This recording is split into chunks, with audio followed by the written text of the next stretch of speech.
Oke, bismillahirrahmanirrahim. Assalamualaikum warahmatullahi wabarakatuh. Ketemu lagi dengan saya Siti Maksumah. Untuk kali ini kita akan belajar appraisal ya. Tapi jangan lupa sebelum itu klik like, subscribe, share, komen, dan juga tekan tombol lonceng. Oke. Untuk kali ini kita akan belajar penilaian pendekatan pendapatan ya. Oke.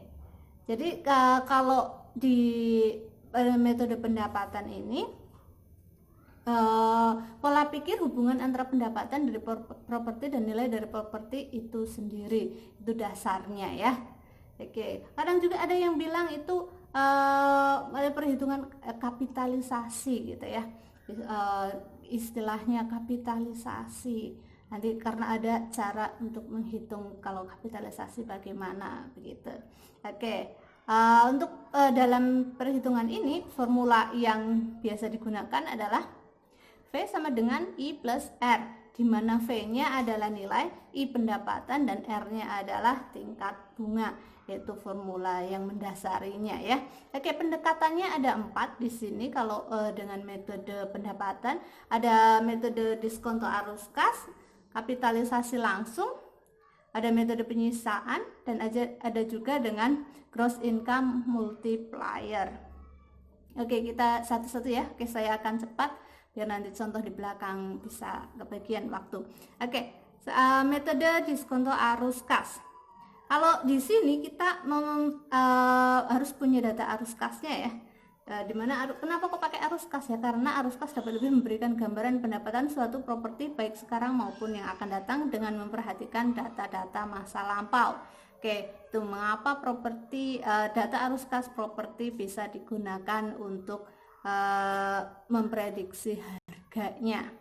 Oke, tapi untuk menghitung arus kas ini harus diperlukan hal-hal yang diperlukan adalah prinsip antisipasi, penyesuaian seluruh data pasar, analisis data pasar secara cermat, data pasar harus akurat, dan juga jangka waktu proyeksi yang dianggap memenuhi persyaratan 5-10 tahun gitu ya. Itu syarat-syaratnya yang harus dipenuhi. Kalau tahapnya itu pertama melakukan analisis pendapatan dan pengeluaran dari objek penilaian dan properti pembanding. Yang kedua adalah mengestimasi pendapatan kotor potensial. Ya, dengan memperhatikan ya untuk yang ini pendapatan kotornya, kendala asumsi yang digunakan, data historis yang digunakan, dan biaya sewa dan luas area bangunan. Itu yang perlu diperhatikan. Kemudian setelah mengestimasi pendapatan kotor, langkah selanjutnya adalah melakukan penjumlahan antara pendapatan lain-lain dan pendapatan kotor potensial setelah dikurangi tingkat kekosongan dan potensi kehilangan pendapatan untuk memperoleh perkiraan pendapatan kotor efektif. Langkah selanjutnya menentukan biaya-biaya operasi. Ini hal-hal yang perlu diperhatikan untuk dalam menghitung biaya-biaya operasi adalah kandalan asumsi yang digunakan, data historis yang digunakan, dan biaya perawatan bangunan.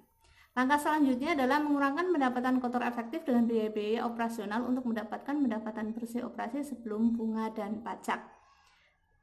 Langkah selanjutnya menentukan tingkat diskonto, menentukan prosedur pendiskontoan, mendiskonto pendapatan bersih operasi untuk mengestimasi indikasi nilai objek penilaian, dan juga dalam hal penilaian terminal value sebagai salah satu unsur pembentukan indikasi nilai, maka penilai properti dapat menggunakan tingkat kapitalisasi terminal. Oke ya, gitu. Dalam perhitungan terminal value dengan mempertimbangkan tingkat kapitalisasi pada periode awal yang merupakan tolak ukur untuk memastikan besaran tingkat kapitalisasi terminal. Oke, itu ya.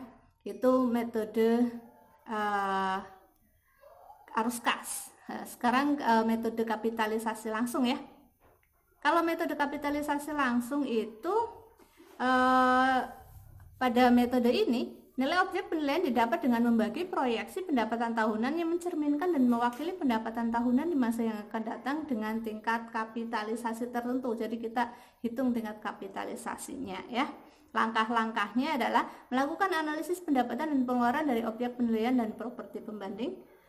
Selanjutnya mengestimasi pendapatan kotor potensial objek penilaian maksud saya.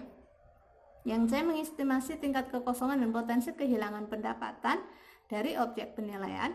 Yang D, melakukan pengurangan antara total pendapatan kotor potensial dengan tingkat kekosongan dan potensi kehilangan pendapatan untuk memperoleh pendapatan kotor efektif.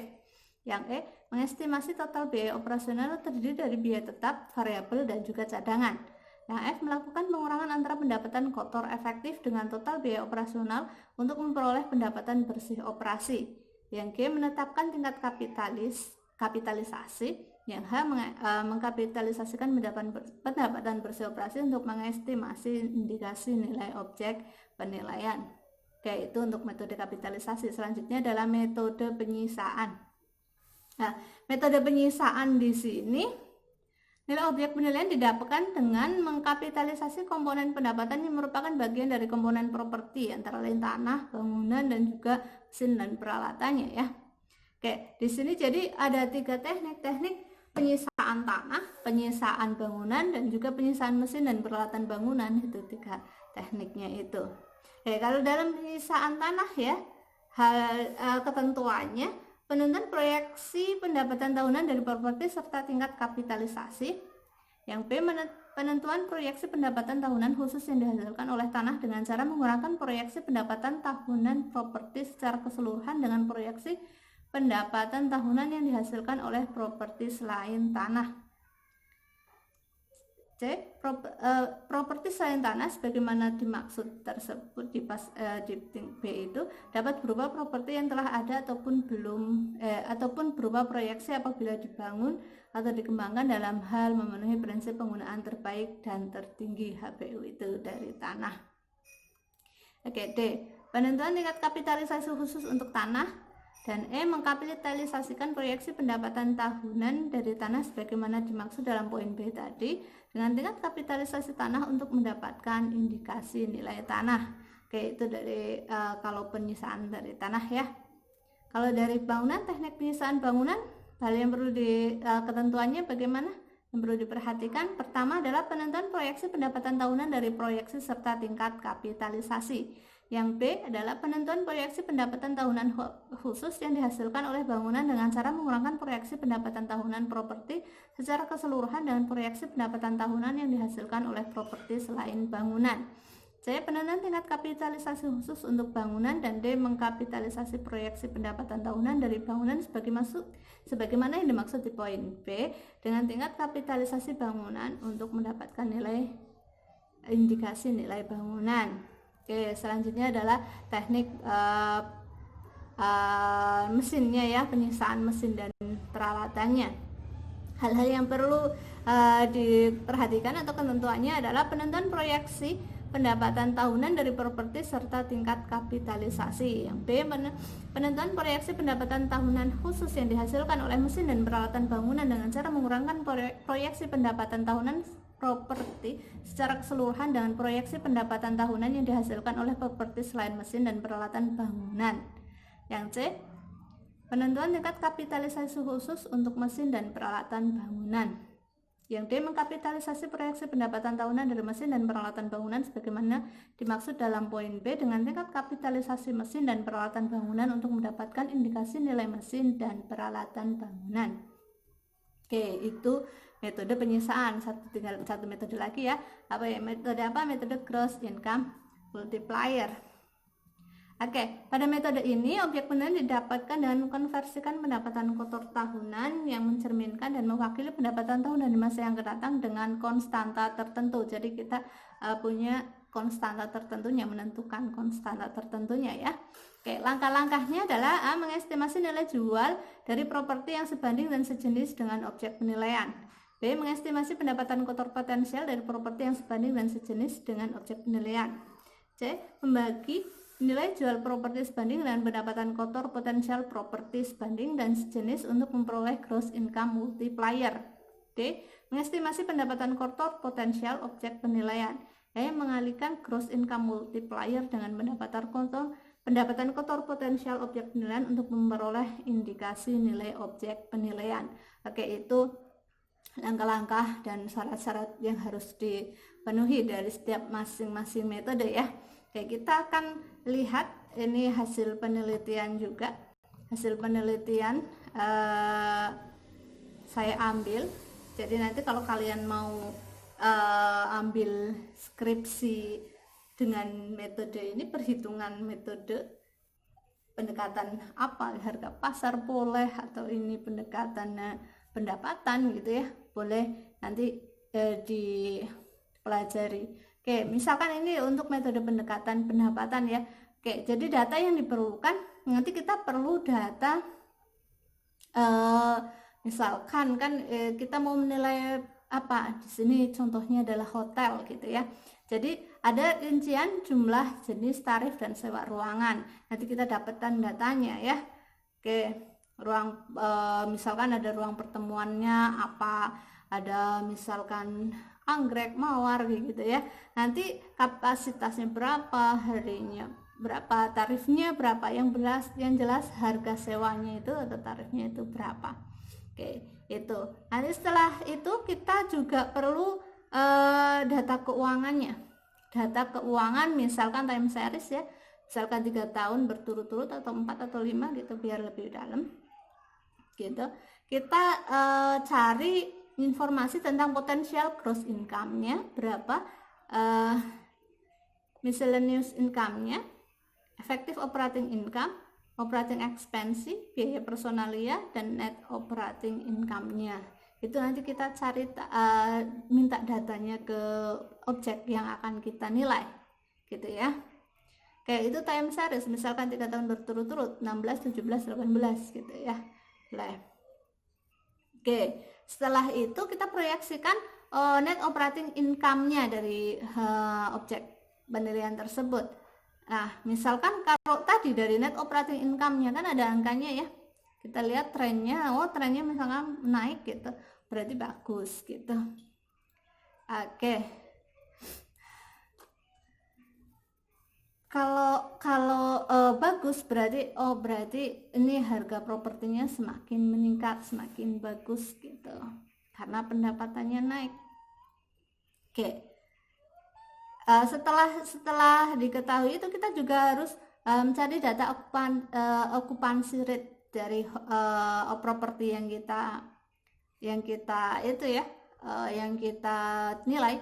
Misalkan kita kan tadi time series misalkan 16, 17, 18, kita juga perlu data bulanannya Januari sampai Desember berapa. Karena occupancy rate berarti satuannya adalah persen, nanti berapa, nanti kita jumlah rata-rata per tahunnya berapa gitu. Jadi setiap tahun di rata-rata.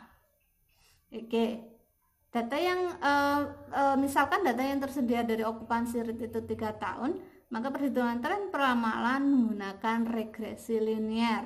Jadi regresi linear yang digunakan untuk penghitungan peramalan gitu ya. Oke, kalau mau regresi linear boleh, kalau cuma datanya sedikit pakai manual boleh, kalau mau pakai bantuan SPSS juga boleh ya. Oke, jadi kalau dilihat nanti misalkan hasilnya ada kemiripan peramalan, kan kita melakukan peramalan occupancy rate dan juga NOI tadi ya, misalkan dengan kurva logaritmik, maka NOI akan digunakan dalam, kalau misalkan itunya lebih bagus gitu ya, maka NOI yang digunakan dalam perhitungan discount cash flow dalam proyeksi NOI dari kurva logaritmik gitu tadi.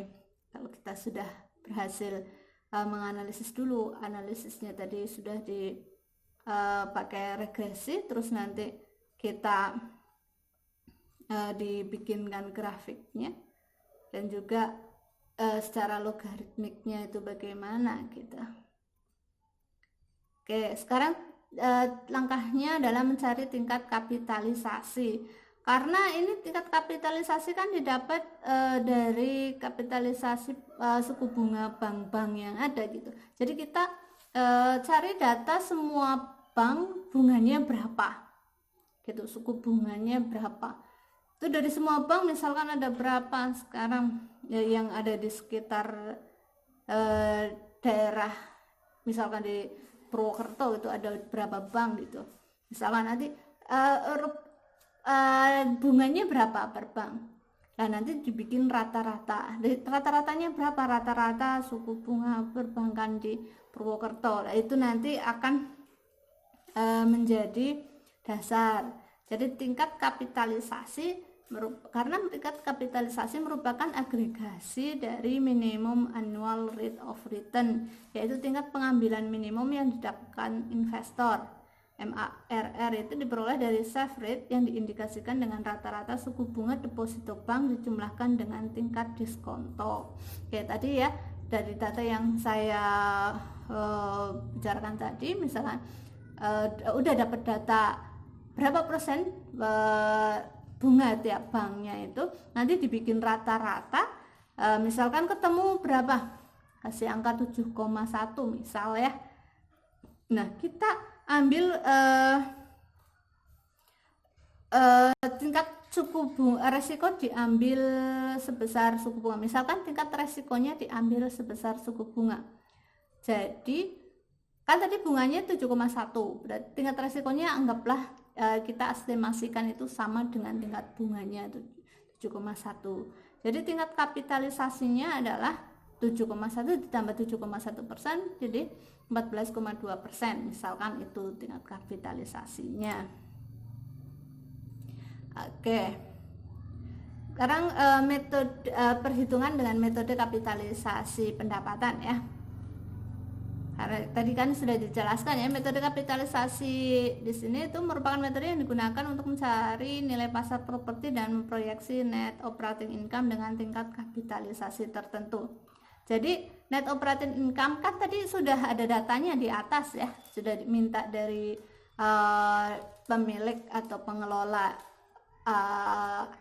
aset yang kita nilai, yaitu nanti misalkan di tahun berapa, 2016 katakanlah, berapa nilai NOI-nya, terus dikalikan dengan bukan dikalikan, nanti kan kita tadi tingkat kapitalisasinya 14,2%, itu ketika katakanlah NOI tahun 2016 itu 5 miliar, tingkat kapitalisasinya tadi 14,2%,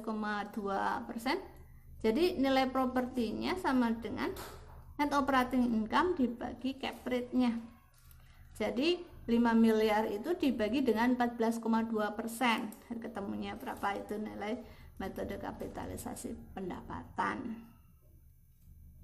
Oke, itu berdasarkan direct capitalization atau kapitalisasi langsung. Sekarang dengan metode perhitungan pasar, metode discount cash flow untuk yang cash flow-nya ya. Oke, kalau yang berdasarkan discount cash flow itu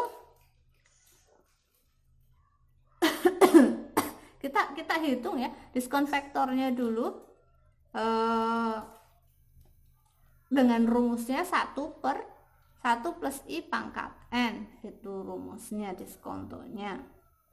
Nanti diskon faktornya diketahui, misalkan kan tadi I-nya itu pakai yang sudah plus resiko itu 14,2, itu tinggal dihitung berapa tadi.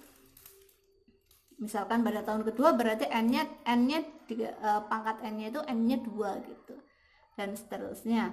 Nah, nanti kalau mencari PV, present value-nya, berarti NOI misalkan tahun kedua dikalikan diskon faktor tahun kedua. Kan tadi ngitung diskon faktor ya, sudah ketemu. NOI tahun kedua kan juga sudah ketemu. Misalkan tahun kedua berarti kalau tadi datanya di 2016-17, berarti data 2017 dikalikan dengan diskon faktornya tadi, ketemu berapa gitu ya. Sekarang nilai terminal, misalkan nilai pasar pada tahun ke-10 gitu ya, itu dengan membagi pendapatan bersih pada tahun ke-11 dengan tingkat kapitalisasinya. Jadi nilai terminal pada tahun ke-10 itu bisa dihitung sama NPV pada tahun ke-10 dibagi cap rate-nya. Jadi nanti NPV pada tahun 10 berapa dibagi cap rate-nya berapa tadi, 14,2 ya, 14,2%, ketemunya berapa gitu. Oke, langkah selanjutnya adalah indikasi nilai properti dengan metode arus kas terdiskonto. Misalkan NPV dari tahun ke-1 sampai dengan ke-10 sama dengan berapa, misalkan anggaplah itu 48 miliar misal gitu, karena kita sudah menghitung NPV per tahun, jadi tinggal dijumlahkan. terapkan gitu ya. Itu gambaran kecilnya untuk dua metode dari pendekatan pendapatan ini. Oke, semoga bermanfaat. Kalau ada kesalahan saya minta maaf. Semoga ilmu kita barokah dan jadi jariah dunia akhirat. Wabillahi taufiq wal hidayah. Wassalamualaikum warahmatullahi wabarakatuh.